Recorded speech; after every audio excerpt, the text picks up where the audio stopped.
দিব্যভাবে কৈলাসে বসে আছে। শিব গুণেরা ভাবছেন, রুদ্র অনুচরেরা ভাবছেন যে ভোলেনাথ তো এত সুন্দর ভাবে একদম কোনো চিন্তা নেই এইভাবে বসে আছেন কেন? দেবতারা কি বলে গেল? রুদ্র অনুচর গুণেরা, মহাদেবের অনুচর গুণেরা ভাবছেন যে দেবতারা এসে প্রভুর সঙ্গে কি বলে গেলেন, তারপর থেকে প্রভু এত নিশ্চিন্ত মনে কৈলাসে কি করে বসে আছে? বলছে বাবা আপনি এত নিশ্চিন্ত কিভাবে আছেন? বলছে দেবতারা তো বিয়ের জন্য বলে গেছে যে অনেকদিন তো হয়ে গেছে, তো আপনি এবার পুনর্বার বিবাহ করুন আরেকবার। দেবতারা বলছে বাবা আপনি বিবাহ করবেন? বলছে বাবা আপনি বিবাহ করবেন তো ঘর তো আপনার কিছু নেই, ঘরে তো কিছু নেই। আছে অনেকে বলে ঘরে কিছু হোক, টাকা পয়সা ইনকাম করি বা কিছু, তবে কোনো বিয়ে করবো। এমনি এমনি বিবাহ কি কেউ করে? বলছে বাবা ঘরে তো কিছু নেই, আপনি বিবাহ করবেন বলে ভেবে নিয়েছেন, তাই তাই না আপনি নিশ্চিন্তে বসে আছেন? বলছে বিবাহ করতে তো আমি যাব, তো আমি কামের প্রেরণায় বিবাহ করতে যাব না। আমি যদি বিবাহ করতে যাই তো রামের প্রেরণায় যাব, আমি কামের প্রেরণায় যাব না। আমি নিজের শরীরের কামের চরিতার্থ করার জন্য বিবাহ করব না। আমি কামের প্রেরণায় না, আমি রামের প্রেরণায় বিবাহ করতে যাব। কিন্তু বাবা ঘরে তো কিছু নেই। বলছে ঘরে কি থাকবে? যার ঘর আছে তার না ঘরে কিছু থাকবে, আমার তো ঘরেই নেই। মহাদেবজির তো ঘর নেই। আচ্ছা মহাদেবজির মতো এত দানি সবাইকে দেন, কিন্তু এনার নিজেরই ঘর নেই কেন? চাল চালা নেই।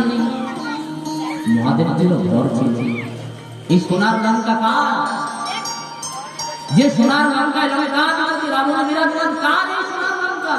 যিনি মুহূর্তের মধ্যে এই সোনার লঙ্কাকে লঙ্কাধিপতি রাবণকে দান করেছিল, এই দানি ইনি দান করেছিল। ইনি ভস্মাসুরকে নিজের হাতে কঙ্কন খুলে দিয়েছিল। ইনি ভগবান রামচন্দ্রকে তার লীলায় সহযোগিতা করার জন্য রামেশ্বর হয়ে সেতু মন্দির ওখানে স্থাপন হয়েছিল। ইনি এত দানি, এই সোনার লঙ্কা মহাদেবের, রাবণের না। দান করে দিয়েছেন। বাবা ঘর তো নেই। বলছে ঘর নেই তো আর জিনিস কোথা থেকে আসবে? ঠিক আছে বাবা, কমসে কম যে বিয়ে করতে যায়, আপনি তো বিয়ে করতে যাবেন, কমসে কম যদি কেউ বিয়ে করতে যায় যার সাইকেল আছে সে 4 টাকা কারোর কাছ থেকে হলো চেয়ে হলেও নিয়ে যায়। তো বাবা আপনি যে বিয়ে করতে যাবেন তো যাবেন কিসে? বাবার মন্দির ফিরে খুব সুন্দর করে হাত বোলাচ্ছেন।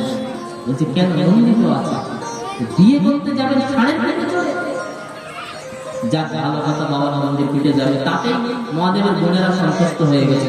বলছে কিন্তু বাবা বর যাত্রীতে কমসে কম বরের তো একটা মুকুট তো মাথায় থাকে, কমসে কম। দেখুন সাহেরা মুখে মাথায় মুকুট থাকে। তো বলছে বাবা আপনি তো একটা গাড়ি কারোর কাছ থেকে চেয়ে, দেবতাদের এত বাহন আছে।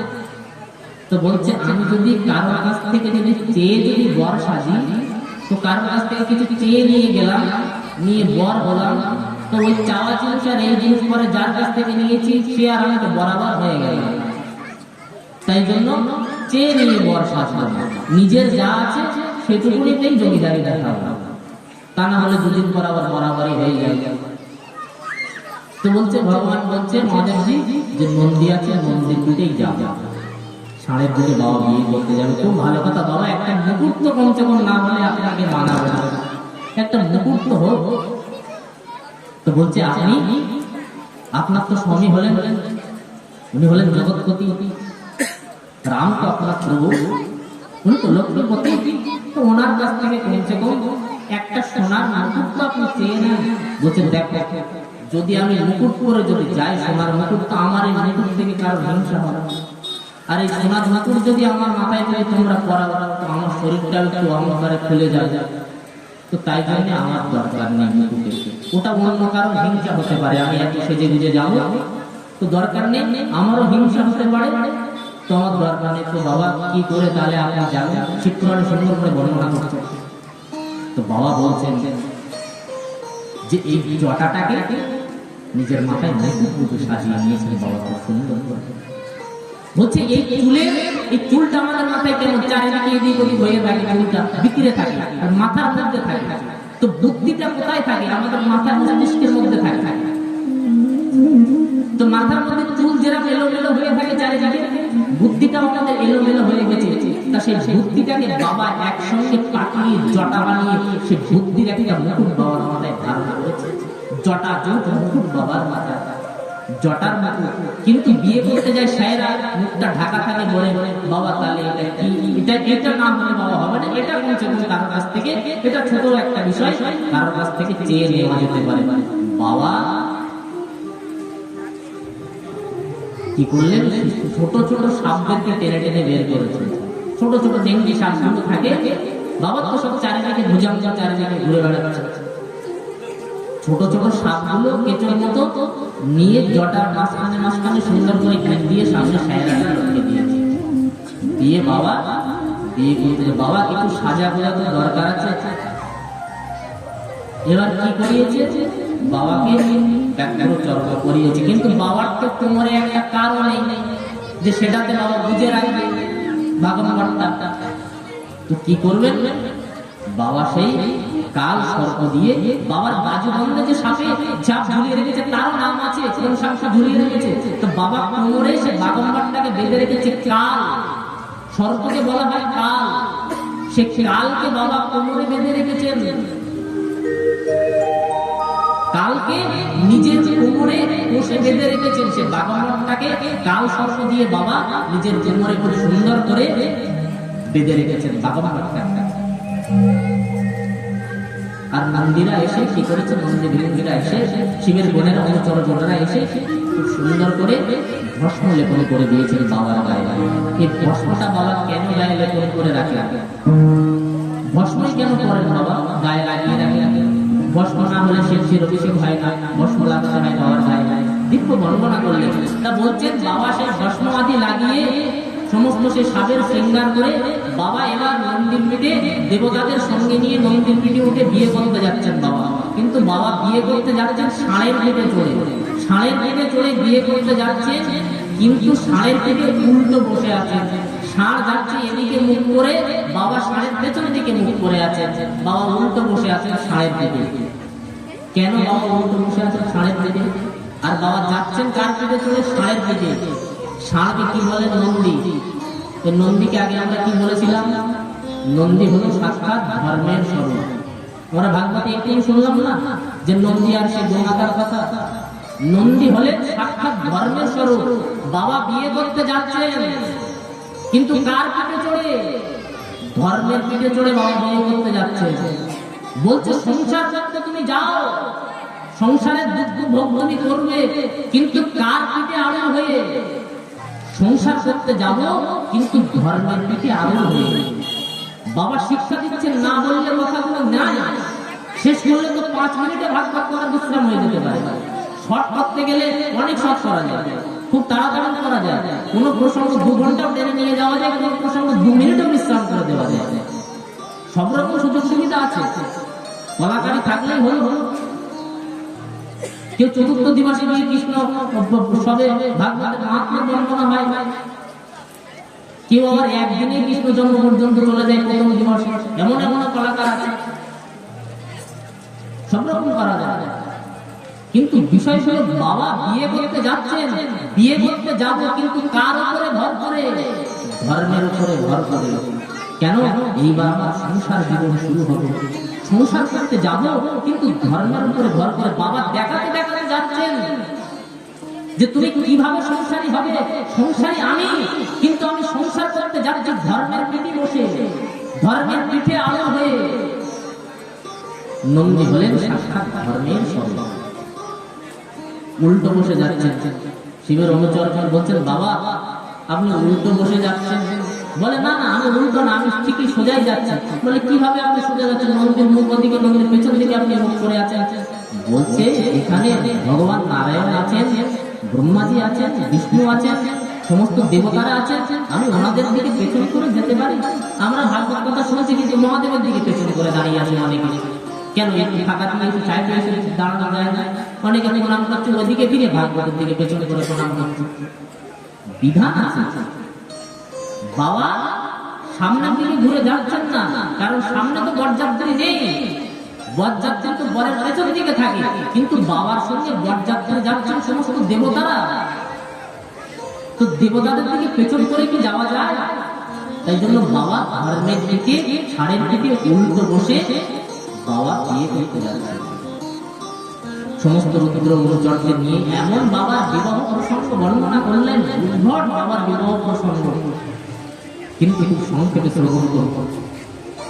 তাই জন্য আমাদের আজকে আর কিছু বাজি বাজনা হবে না, খুব সংক্ষেপে পাঠের আরতি করে ভাগবতের বিশ্রাম হবে। বাবা বিয়ে করতে গেছেন, সেই মায়না দেবী হিমাচলের পত্নী বরকে বরণ করার জন্য দরজার সামনে দাঁড়িয়ে আছেন, গেটের সামনে। দেবতারা দেখলে মহাদেব এমন করে সেরে যাচ্ছে, এনার সঙ্গে যদি আমরা বরযাত্রী যাই মান সম্মান থাকবে না। আগেই চলে গেছে মহাদেবকে একা পেয়ে, আর কিছু ভূত পিছাচ বাবার সঙ্গে আছে, আর কেউ নেই। আগে গিয়ে উপস্থিত হয়েছে নারদজি মহারাজ সঙ্গে, দেবতারা গেলে উপস্থিত। ময়না দেবী শুনছেন যে আমার জামাই কই, নারায়ণকে দেখে বলছি এটাই কি আমার জামাই? বলছে না না, আপনার জামাইয়ের সঙ্গে উঠা বসা করে। জামাইয়ের সঙ্গে যার উঠা বসা সে এত সুন্দর দেখতে, তাহলে আমার জামাই তো সুন্দর হবে। ইন্দ্রকে দেখে বলছে এটাই কি আমার জামাই? বলছে না, এনাদের সাথে সব চলাফেরা করে, একসঙ্গে উঠা বসা খাওয়া দাওয়া, আপনার জামাই তো পেছনে আসছে। বললো ও, তাহলে তো জামাই খুব সুন্দর হবে। মহাদেবজি মন্দ মন্দ গতিতে মন্দির পিঠে চড়ে সবে হিমালয়ের নগরে গেটের সামনে পর্যন্ত গেছে, কিন্তু হিমালয়ের পত্নী ময়না দেবী আগে মহাদেবের দিকে না দেখে আগে মহাদেবের শরীরের দিকে দেখে। নিজের শরীরের দিকে যদি ধ্যান থাকে তো ধর্মের উপরে লক্ষ্য যায় না। আমি যদি আমার শরীরের চিন্তা করি তাহলে ধর্ম করতে পারবো না, আমার শরীর রোগা হয়ে যাবে, নিরামিষ খেতে পারবো না, ধর্ম করা হলো না। তো আগে ময়না দেবের দৃষ্টি গেছে মহাদেবের শরীরের উপরে, উনি যে ধর্মের পিঠে বসে আছে সে ধর্মটা লক্ষ্য হয় না, শরীরের উপরে লক্ষ্য গেছে। গিয়ে যখন দেখলেন যে জামার দুঃখ দুর্দশা এইরকম, চারিদিকে সাপ ঝুলছে, বাঘের চামড়া পড়ে আছে, আরতি করার জন্য এসেছিলেন, কিন্তু সে আরতির বরণডালা ছুঁড়ে ফেলে দিয়েছে। জলের কলসি নিয়েছিলেন গরম করতে, সেটাও ছুঁড়ে ফেলে দিয়েছে। রুদ্র অনুচরগণ বলছেন বাবা এবার চলুন। বলছে কোথায় চলবো? বলছে আর আপনার কোথায় যেতে ইচ্ছা? বলছে কেন, বিয়ে করতে এসেছি। বলে এখন আপনার বিয়ে করার শখ আছে?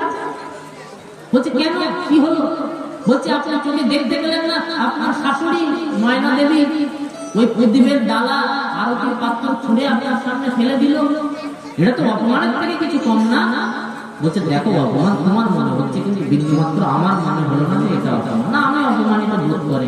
বাবা তোমার তো অপমানিত হবে না সেটা তো জানি, কিন্তু এটা অপমানের থেকে কিছু কম না। ওই জলের কলসিটা যখন ফেলে দিল, আরতির ডালাটা ফেলে দিল, আপনাকে দেখে তো ফেলেছে। আর এই দেখতেই গিয়ে ময়না দেবী আর সমস্ত নারীরা গিয়ে ঘরের দরজা বন্ধ করে দিয়েছে। আপনাকে দেখেই তো বললো এসব অপমানই তো হলো, এখন আপনি বিয়ে করতে যাবেন অপমানের পরে। বলছে দেখো এক এক জায়গায় বিয়ের রীতি রেওয়াজ অন্যরকম থাকে, নিয়ম কানুন এক এক রকম থাকে, কিন্তু এখানে হয়তো নিয়ম যে প্রথমবার যখন বর আসবে তখন বরকে দেখে সবাই ঘরের দরজা বন্ধ করবে। মহাদেবকে দেখে ময়না দেবীর একদম পছন্দ হয়নি, নারদজি মহারাজকে গালাগালি দিচ্ছেন খুব যাচ্ছে তাই ভাষা, যে তোমার জন্য আজকে আমার সংসারে অশান্তি হবে, আমার জীবনটাও খারাপ হয়ে গেল, আমার মেয়ের জীবনটাও খারাপ হবে। কারণ পার্বতীর সঙ্গে মহাদেবের সঙ্গে নারদজি মহারাজ এই সম্পর্কটা করিয়েছিলেন। খুব দিব্যভাবে বর্ণনা করলেন। নারদজি মহারাজকে খুব তো গালাগালি দিয়েছেন, তখন নারদজি মহারাজ মহাদেবকে প্রার্থনা করলেন, হে প্রভু আপনি আপনার নিজের স্বরূপে রাখেন। আরে যাকে দেখে কাম পর্যন্ত ভস্ম হয়ে যায়, দেবতাদের মধ্যে কামলে বলেন সব থেকে সুন্দর, আর কামকে যে ভস্ম করে দিয়েছেন সে কি এইরকম হতে পারে? বাবা নিজের তেজ কুণ্ডটাকে এমন ভাবে প্রকাশ করলেন, ময়না দেবীকে দেখে অবাক, এমন কারো সৌন্দর্য হতে পারে? অবাক হয়ে গেলেন। দিব্য বাবার বিবাহ হল, সেখানে দিব্য বিবাহ কেমন ভাবে সে বরাতি এলো, বরাতিরা কিভাবে পোশাক পাচ্ছে, সবকিছু এমন ভাবে চিত্রায়নের মধ্যে বর্ণনা করেছে, বিভৎস বর্ণনা। এই বলে মহাদেব যে দিব্য বিবাহের কথা শ্রীমদ্ ভাগবতের মধ্যে বর্ণনা করলেন। এই বলে আজকে এই প্রসঙ্গ পর্যন্ত ভাগবতের বিশ্রাম হলো। কালকে আমরা এখান থেকে আবার